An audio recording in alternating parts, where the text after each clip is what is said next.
the X Factor. And you don't really think when you look down the lens that there's 22 million people looking at you. When you go into massive arenas around the UK and Ireland, it becomes real then.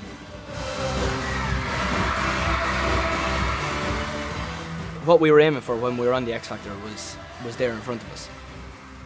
When I was on it, I was thinking this could be us on our own tour in possibly 2 years' time.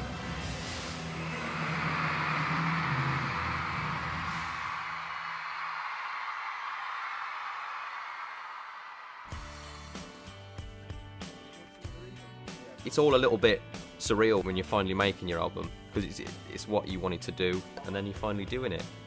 It was a weird one because none of us had ever recorded an album, recorded a single, been in a studio before. Have that feeling. Because now it sounds like you're driving the track as opposed to you. And we really had to decide what kind of band we were going to be. We had to be kind of strong on our points as well with like the record label and people like that. We've been given a lot of freedom to say this is what we want to sound like, so we thought, you know, we've got to push for that, because otherwise this isn't going to work. It's got to come from us. You just hate being left behind, can't stand the thought of her being mine. Get the hell out of my mind.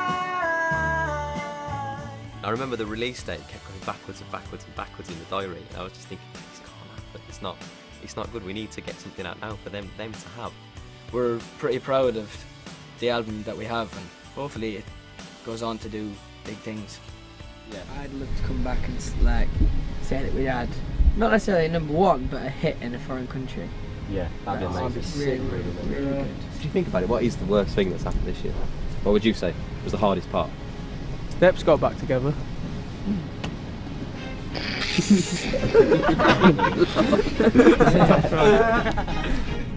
It's weird to see how much you can fit into a year, like how much stuff you can do, and how different your life can become in such a short space of time.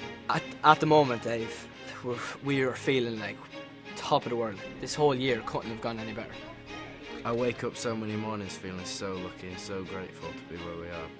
You can't wish for things like this. You can't ever sit and imagine that you'd actually get to do this. If I had to call it a job, then this is my job, and I love my job.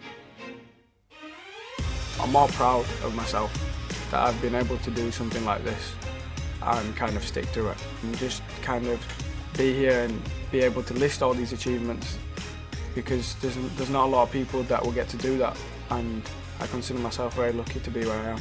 It's quite a strange thing to think about, that the thing I want most is actually one of my biggest fears. Like, for us to take over the world and be that huge boy band, at the same time being known on such a wide scale is a huge fear, because you'll never be able to be the same person ever again.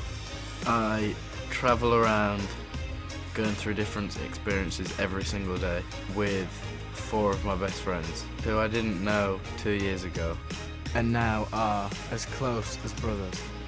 With the boys, they're going through exactly the same thing you're going through, and we can literally talk to each other about anything, and I think that's a special thing. I just want to be this for the rest of my life. Yeah, we've had a good year, but no one can say that we've actually succeeded yet. Until we're passed away and people are still playing our records and people are still buying our music, that's when you'll know that you've done well. And I just hope that when we look back in however many years, when we're granddads and we look back on the band, and I just hope that we look back on it and think we had the most amazing time, and actually that we stayed true to ourselves.